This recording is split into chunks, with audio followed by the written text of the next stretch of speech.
السلام علیکم ناظرین، میں جاوید اقبال آپ تمام سامعین کا ناظرین کا آپ کے ہی یوٹیوب چینل شاہین کلاسز اردو میں تہہ دل سے خیر مقدم کرتا ہوں۔ آج کا یہ ویڈیو کلاس 12 کہکشاں حصہ دوم کے لیے اہم ہے، کیونکہ ہم آپ کے لیے سید سلیمان ندوی اور ان کی تصنیف جو ہے بعض پرانے لفظوں کی نئی تحقیق لے کر میں آپ کے سامنے حاضر ہوا ہوں۔ چلیے بلا تاخیر ہم شروع کرتے ہیں۔ تو سید سلیمان ندوی ایک معنیٰ شخصیت ہے، کسی پہچان کسی تعارف کے یہ محتاج نہیں ہے۔ چلیے شروع کرتے ہیں۔ 19ویں صدی کے اواخر میں جن چند شخصیات نے آنکھیں کھولی اور 20ویں صدی کے آغاز میں جن مدارس اسلامیہ سے فارغ ہو کر قومی منظرنامے پر ابھرنے میں کامیاب رہے، ان میں مولانا ابوالکلام آزاد کے ساتھ سید سلیمان ندوی کا نام اہمیت کا حامل ہے۔ یعنی کہ یہ 20ویں صدی میں جو لوگ بہت زیادہ مشہور ہوئے، مدرسے سے نکل کر دنیاوی علوم میں اور دنیا میں بہت زیادہ کامیاب ہوئے، ان میں ایک تو مولانا ابوالکلام آزاد ہیں جو کہ first education minister of India رہے، اور یہ دوسرے شخص ہیں سید سلیمان ندوی، یہ بہت زیادہ کامیاب رہے، اور ان کے استاد کا نام علامہ شبلی نعمانی رحمۃ اللہ علیہ، وہ بھی بہت بڑے کامیاب انسان رہے۔ صوبہ بہار کے ایک مردم خیز بستی دبستہ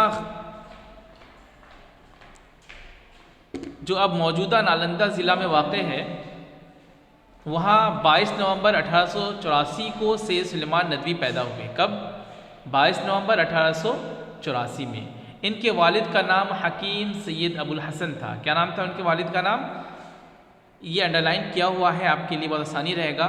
ان کے والد کا نام حکیم سید ابوالحسن تھا۔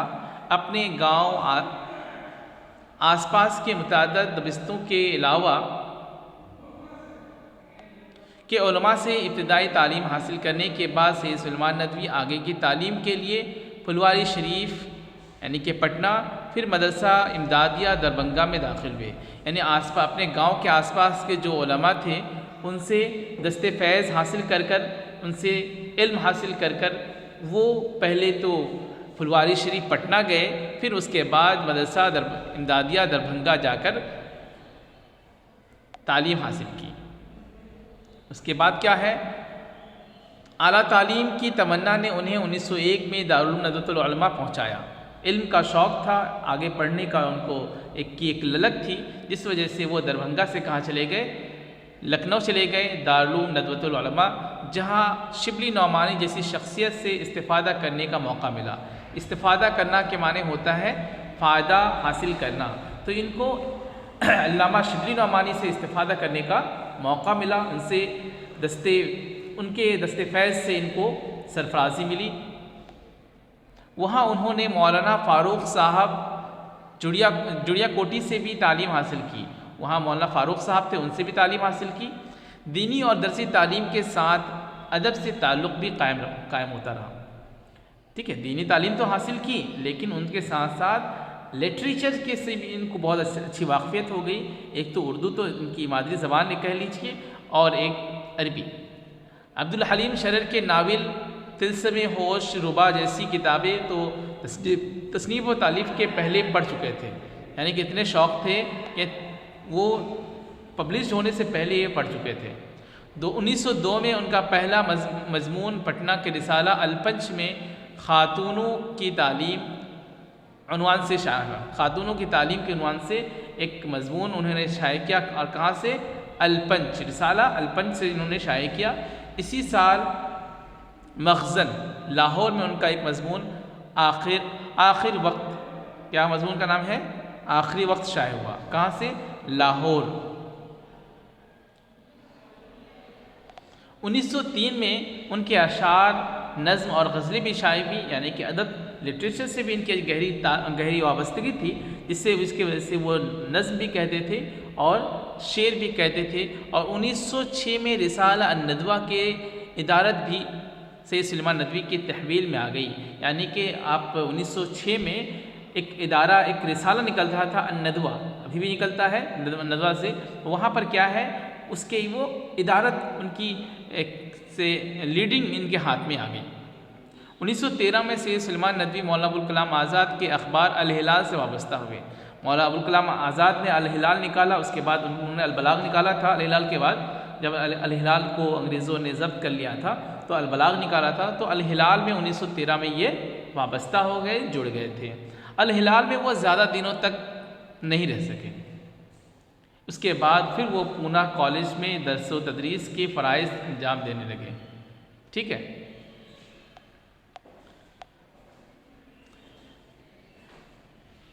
اس بیچ شبلی نعمانی کی وفات کے ساتھ انہوں نے پونا کالج سے الگ ہو کر دارالمصنفین اور استاد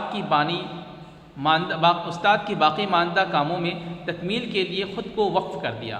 یعنی کہ علامہ شبلی نعمانی جو دارالعلوم ندوۃ العلماء کے بعد بہت سارے علی گڑھ مسلم یونیورسٹی کے بعد وہ ساری چیزوں کو ترک کر کر دارالمصنفین اپنے گھر اعظم گڑھ چڑھے آئے تھے، اور دارالمصنفین کا انہوں نے بنیاد رکھی تھی، جہاں پر کتابیں تصنیف کی جاتی تھی، لکھی جاتی تھی۔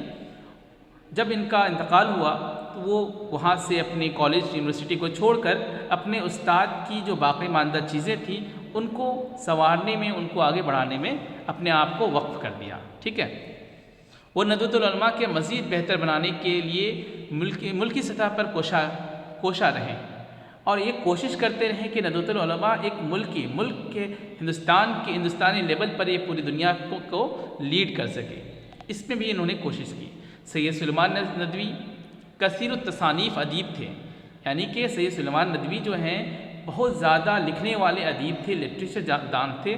عربی ادب، اسلامیات، تاریخ، سوانح، ادبیات، ترتیب و تدوین ان کے خاص میدان ہیں۔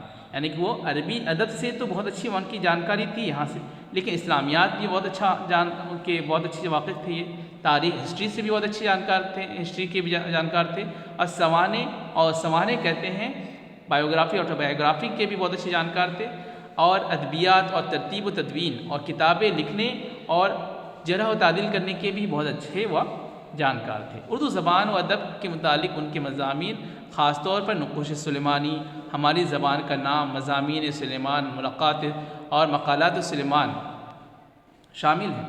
شبلی نعمانی کی حیات و خدمات سے سلیمان ندوی کی کتاب حیات شبلی قاموس اہمیت کی حامل ہے۔ تو اپنے استاد کے نام پہ انہوں نے کتاب بھی لکھی، اس کا نام کیا تھا؟ حیات شبلی۔ شبلی نعمانی کے خطبات اور مقالات کو 8 جلدوں میں سید سلیمان ندوی نے مرتب کر کے شائع کیا، اور اپنے استاد کی جو خط لکھتے تھے ان کے زمانے میں، وہ خط لکھتے تھے، اور خط بھی کیا ہوتا تھا؟ لٹریچر سے بھرا ہوتا تھا۔ تو ان خطوں کو اور جو مقالات لکھتے تھے، جو مقالہ لکھا کرتے تھے اپنے زمانے میں علامہ شبلی، ان کو کیا 8 جلدوں میں 8 الگ الگ کتابوں میں اس کو کیا کر دیا؟ شائع کر دیا۔ شبلی کے خطوط بھی انہوں نے 2 جلدوں میں شائع کیا، اور علامہ شبلی کے جو خطوط ہیں ان کو الگ سے 2 جلد میں انہوں نے شائع کی، اس کو پبلشڈ کی۔ سیرت النبی کی جلد اول ہی شبلی مکمل کر پائے تھے۔ علامہ شبلی نعمانی جو محمد صلی اللہ علیہ وسلم کے سیرت پر سب سے اچھی کتاب ابھی اردو میں تسلیم کی جاتی ہے، سیرت النبی، اس کا وہ صرف پہلا جلد ہی ابھی لکھ پائے تھے، پھر ان کا انتقال ہو گیا تھا۔ تو یہ جو علامہ سید سلیمان ندوی ہیں، یہ اپنے استاد کے نام سے، اپنے استاد کے طرز تحریر کے طرح ہی انہوں نے اپنی اس تصنیف کو مکمل کیا، اور اپنے استاد کے نام پہ ہی اس کو وقف کر دیا تھا۔ جو بعد کے لوگوں نے اس کو ان کے نام سے لکھا، لیکن انہوں نے وقف کر دیا تھا۔ دوسری جلد لکھنے کا مرحلہ نامکمل تھا۔ سید سلیمان ندوی نے دوسروں کو یہ پائے تکمیل تک پہنچایا، باقی جو جلدوں کو پائے تکمیل تک پہنچایا، اس کو مکمل کیا۔ پھر تیسری، چوتھی، پانچویں، چھٹی جلد تصنیف کر کے انہیں اپنے استاد کی آخری خواہش پوری کی۔ ان کے استاد کی خواہش تھی کہ اس کو مکمل کریں، تو انہوں نے اپنے استاد کی خواہش کو پائے تکمیل تک پہنچانے کے لیے اپنے استاد کے طرز تحریر پر ہی اس کو لکھا، اور اس کی 6 جلد اس کی لکھ ڈالی۔ عرب و ہند کے تعلقات، عربوں کی جہاز رانی، سیرت عائشہ، حیات، رحمت عالم ان کی مشہور کتابیں ہیں۔ یہ سب مشہور کتابیں ہیں ان کی، جو بچپن میں رحمت عالم پڑھائی بھی آتی ہیں مدرسوں میں۔ انہوں نے لسانیات سے متعلق بہت سے مضامین لکھے، اور لسانیات مطلب لٹریچر، زبان سے متعلق انہوں نے بہت ساری کتابیں لکھی، مضمون بھی لکھے، اور انہیں اردو کی ابتدائی ماہرین نے لسانیات میں شامل کیا جاتا ہے۔ اردو کے ابتدائی ماہرین لسانیات، زبان کے ماہر، شروعات کے زبان کے ماہر کے ان کو ماہر سمجھا جاتا ہے۔ 23 نومبر 1953 کو مختصر علالت کے بعد کراچی میں ان کا انتقال ہوا، اور ہند و پاک کی تقسیم کے بعد وہ کراچی چلے گئے تھے اور کراچی میں ان کا انتقال ہوا۔ لیکن ایسا مائز ناز شخصیت ہمارے بہار کے نالندہ ضلع میں ابھی واقع ہے، وہاں یہ پیدا ہوئے اور ان کا انتقال کراچی میں ہوا۔ اب دیکھتے ہیں، چلیے شروع کرتے ہیں سید سلیمان ندوی کی تصنیف بعض پرانے لفظوں کی نئی تحقیق۔ اس میں ورڈ کو انہوں نے اس کی جرح و تعدیل کی ہے، اس کو ڈیفائن کیا ہے بہت اچھے سے۔ دیکھتے ہیں کیا ہے۔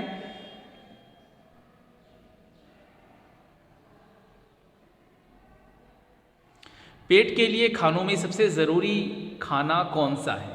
لوگ اپنے اپنے تجربوں اور عادت کے مطابق اس کے کئی جواب دے سکتے ہیں، لیکن میں سمجھتا ہوں جو میرا خیال ہے وہی اکثروں کا ہے۔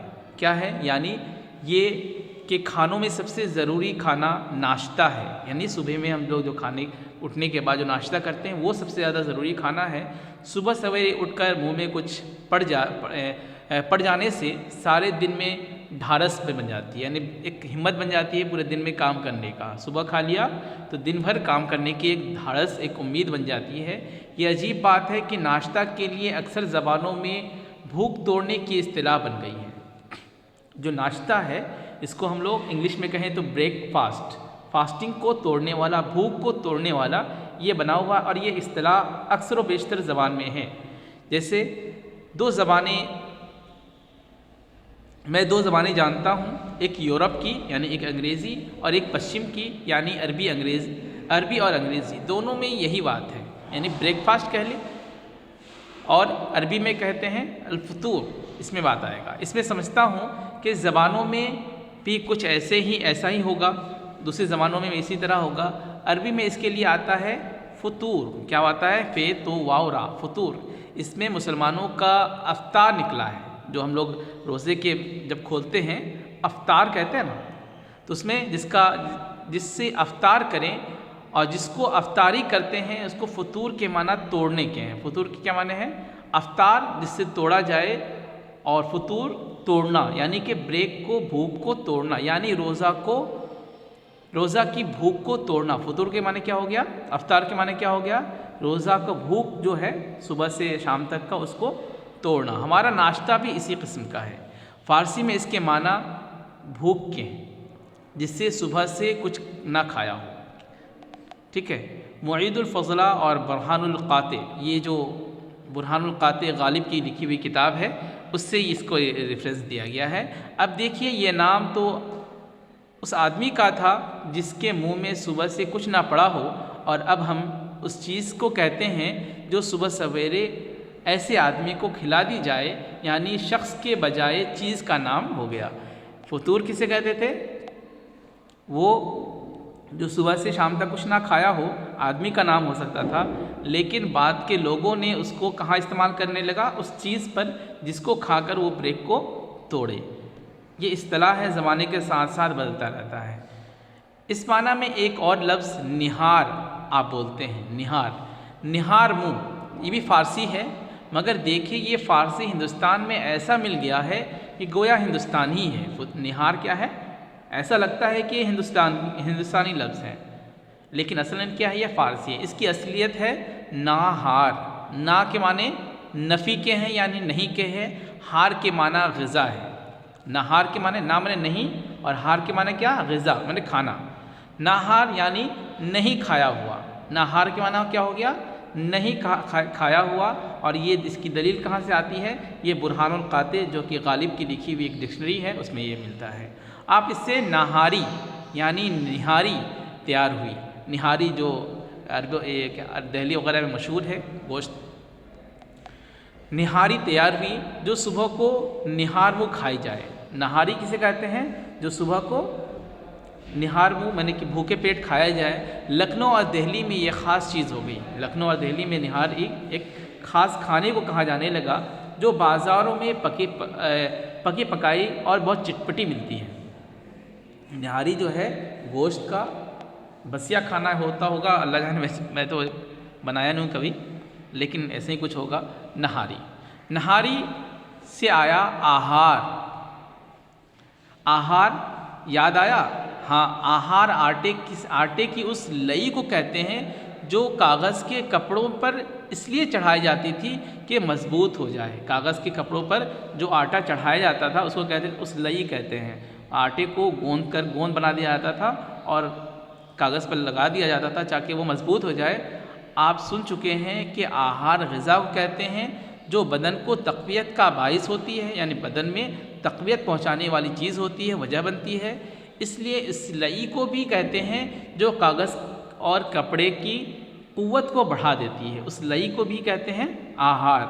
آہار کسے کہتے ہیں؟ اس لئی کو کہتے ہیں۔ جیسے نہار ہے، ہار کے معنی غذا، اور غذا انسان میں جائے تو انسان کو طاقت پہنچاتی ہے، اور اسی طرح آہار جو ہے وہ اس کپڑے میں یا پھر اس کاغذ میں جب چڑھ جاتا ہے، جب جلد لگائی جاتی تھی پرانے زمانے میں، تو اس لئی کو بھی کیا کہتے ہیں؟ آہار کہتے ہیں، کیونکہ وہ بھی اس کپڑے کو یا اس کاغذ کو مضبوط کر دیتا ہے۔ روزمرہ کے کھانوں میں قلیہ، ایک نئی تحقیق ہو رہی ہے یہاں پر، قلیہ، قورمہ بہت عام چیز ہے۔ قلیہ کی شکل عربی ہے، یعنی یہ لفظ کیا ہے؟ عربی ہے، معنی عربی نہیں۔ لفظ کیا ہے؟ عربی، لیکن معنی عربی نہیں۔ قلیہ کی عربی شکل ہے قلیہ۔ کیا ہے؟ قلیہ ہو سکتی ہے۔ عربی میں قلی بھنے ہوئے کو کہتے ہیں۔ کسے کہتے ہیں؟ قلی، بھنی ہوئی چیز کو، اس سے قلیہ بن گیا۔ تو ان لوگوں نے کیا بنا دیا؟ یہاں کے لوگوں نے اس کو قلیہ بولنے لگے۔ بھنے ہوئے گوشت کو کہتے ہیں۔ تو قلیہ کسے کہتے ہیں؟ بھنے ہوئے گوشت کو قلیہ کہتی ہے۔ ہماری زبان میں قلیہ اس شوربہ گوشت کو کہتے ہیں جس میں کوئی ترکاری پڑی ہو، یعنی کوئی سبزی پڑ جائے تو اس کو ہم لوگ ہندوستان میں کیا کہتے ہیں؟ قلیہ کہتے ہیں، بلکہ اس کا ترکاری کو قلیہ کہنے لگے۔ لیکن اصل کیا تھا؟ گوشت کے بھنے ہوئے گوشت کو کہتے ہیں، لیکن آج کل ہندوستان میں کیا ہے، لوگ بدلتے رہتے ہیں، ورڈ کو الگ استعمال ہونے لگتا ہے، تو لوگوں نے قلیہ کس کو کہنے لگے؟ جو اس گوشت میں پڑنے والی سبزی کو، لیکن اصل کسے کہا جاتا تھا؟ بھنے ہوئے گوشت کو۔ قورمہ تو ترکی معلوم ہوتا ہے۔ اب یہ قورمہ کی جر و تعدیل ہوگی۔ قورمہ کیا ہے؟ ترکی ہے۔ ہماری زبان میں ایک لفظ مضمون سرخی، ایک لفظ ہے کیا؟ سرخی، ایگزام میں آتا ہے یہ ورڈ، یعنی عنوان ہے۔ دیکھیے تو یہ سیاہی سے سرخ کیسے بن گئی، سرخی کیسے بن گئی؟ سرخی کے اصل معنی کیا تھا؟ سیاہی رنگ، کالا رنگ۔ بات یہ ہے کہ پہلے زمانے میں قلمی کتابوں میں باب اور عنوان کو امتیاز کرنے کے لیے سرخی سے لکھا کرتے تھے۔ پہلے زمانے میں جب ٹائپنگ مشین نہیں ہوا کرتی تھی تو اپنے ہاتھ سے جب لکھتے تو ہیڈنگ جو ہوتی تھی اس کو بڑا کر کے اور اس کے جو ہیڈنگ کو لکھتے تھے اس کو کہتے تھے سرخی۔ اب ہمارے زبان میں جب چھاپا ایجاد ہوا، چھاپا خانہ جب ایجاد ہوا تو خود باب کے یا مضمون کے عنوان کو سرخی کہنے لگے۔ پہلے تو باب اور عنوان کو امتیاز کرنے کے لیے، فرق کرنے کے لیے سرخی سے لکھا کرتے تھے، یعنی سرخی ایک رنگ سے لکھا کرتے تھے۔ جب چھاپا خانہ اسٹارٹ ہو گیا تو مضمون جو ہوا تو مضمون کو ہی سرخی کہنے لگے۔ لیکن سرخی کسے کہتے ہیں؟ رنگ کو کہتے ہیں۔ بعد میں جب چھاپا خانہ اسٹارٹ ہوا تو اس رنگ، اس ہیڈنگ کو ہی کیا کرنے لگے؟ سرخی۔ لیکن سرخی کسے کہتے ہیں؟ رنگ کو کہتے ہیں، ہے نا؟ چاہیے آپ کو اس کو سیاہی سے لکھیں، چاہے وہ آپ سیاہی سے لکھیں کسی سے لکھیں، اس کو ہم کیا کہیں گے؟ سرخی کہیں گے۔ اور اسی طرح ایک آتا ہے احدی کے معنی ہماری زبان میں سست اور کاہل کے ہوتا ہے۔ ایک نئے لفظ کی تحقیق ہو رہی ہے، احدی، یہ سست اور کاہل کا اس کا معنی ہے، مگر ان سست اور کاہلوں کی پیداوار تاریخ ہے۔ یہ کہاں ہسٹری سے ملتی ہے، یہ ورڈ کہاں سے ملتی ہے؟ یہ ورڈ ہم کو ہسٹری میں سے ملتی ہے۔ احدی اصل میں احدی ہے نا؟ اور احدی کے معنی عربی میں ایک ہے۔ احد معنی کیا ہوتا ہے؟ ایک۔ عربی میں یہ ورڈ کہاں سے آیا؟ احد سے آیا۔ اب ہماری زبان میں دیکھیے کیسے یہ ورڈ بدلے گا۔ یہ سپاہی، وہ سپاہی جو فوج سے الگ اکیلا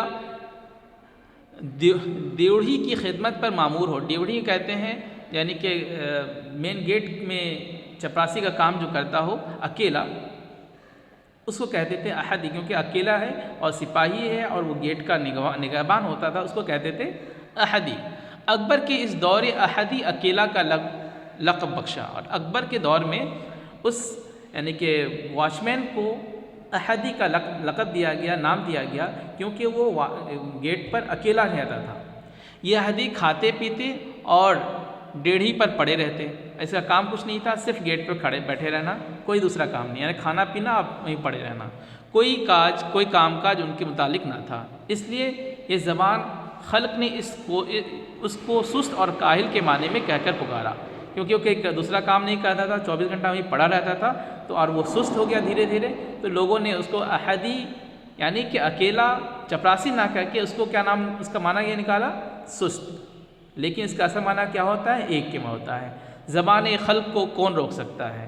لوگوں کو کون روک سکتا ہے؟ جو چاہے بول سکتے ہیں۔ ہماری زبان میں ایک لفظ ہے قلعی، آئیے اس کی بھی قلعی کرتے ہیں، اس کو بھی قلعی کرنا مطلب کھولنا، اس کو بھی قلعی کرتے ہیں۔ ہم لکھتے ہیں قلعی مگر بولتے کیا ہیں؟ کلی۔ ہمارے زبان میں اس کے معنی سفیدی اور صفائی کے ہیں۔ کیا ہے؟ سفیدی اور صفائی کے ہیں۔ برتنوں پر قلعی کی جاتی ہے اور مکانوں پر قلعی پھیری جاتی ہے۔ برتنوں پر قلعی کی جاتی ہے اور مکانوں پر قلعی پھیری جاتی ہے۔ اب دیکھتے ہیں کیا ہے آگے، ذرا سا ہے، تھوڑا سا دیکھ لیتے ہیں۔